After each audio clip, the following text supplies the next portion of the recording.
home prices have started to come up again. So it looks like that we hit the bottom. Now, the only way you know you hit the bottom if prices start coming up, because without that upswing, you don't know if it's going to continue going down. I got a call from somebody that was interested in buying a house, and what he wanted to do was wait until the prices crash. And I asked him, hey, how do you know when we've hit the bottom? And he didn't really have a clear answer. So, I was like, okay, sure, wait, that's fine. People do whatever they want, right? I never heard back from him. So hopefully he bought a house if he was waiting for the bottom, because it looks like that we just passed that. Now, here's the biggest reason why home prices are starting to come back up.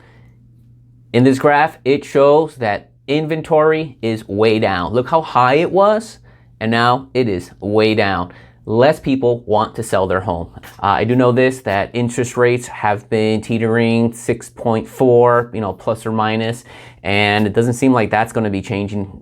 That's going to be going down anytime soon. I think the number one reason that people are staying away from selling is because they locked in a 2.5% interest rate. So now when they say, okay, now I'm going to go ahead and I want to move, I want to sell this home and buy a new one, they're going to be stuck with the new 6.5% interest rate. And for a lot of people, it's just might be too much of a stretch for them, and it's not going to be worth it for them. Now you might say, well, then who's selling? There's always people that are going to move. There's always families that are growing, families that are shrinking. Unfortunately, divorces, deaths, job relocation, it's always going to happen. There's always going to be people that are going to need to move. But for the ones that want to move and it would be nice for them, well, they're sticking around. They're holding on to their home. They might say, well, I'm not really happy in this house, but guess what? I cannot pay. I don't want to pay that new higher mortgage rate. And so they're holding on. They're holding on tight.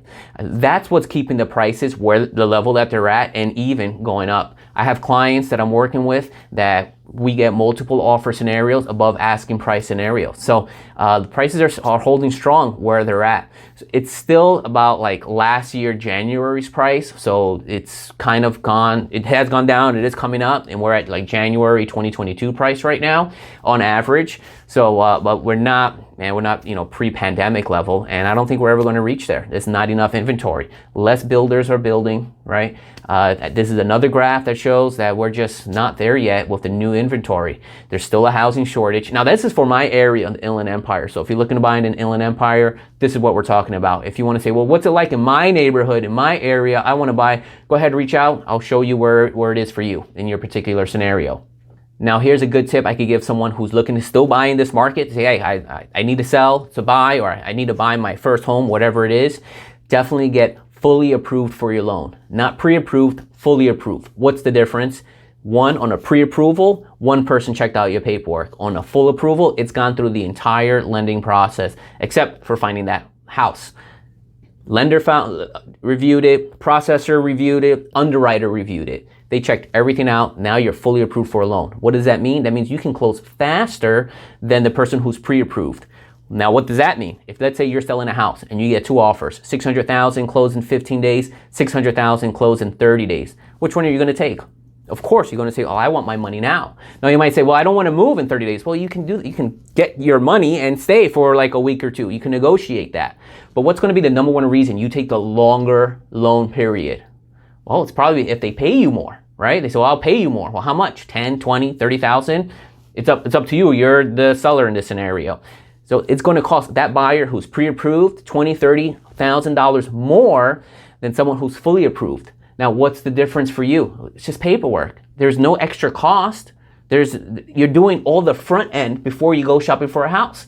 Now you're going to say, Oscar, how do I do that? Well, go ahead and give me a call, send me a text, send me an email. I love getting your phone calls. I love hearing from you. And I'll be able to guide you in the right direction, who to talk to, right? And get you fully approved for a loan. Again, no cost, no obligation.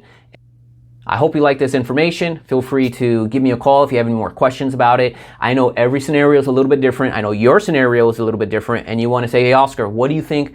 What's your opinion on my scenario? I'll go ahead and give you your options, and then you go ahead and go decide what you want to do. Wait, buy, sell, whatever it is, right? I give you the options. It's your money. It's your house. You decide what you want to do with it. So I will talk to you soon.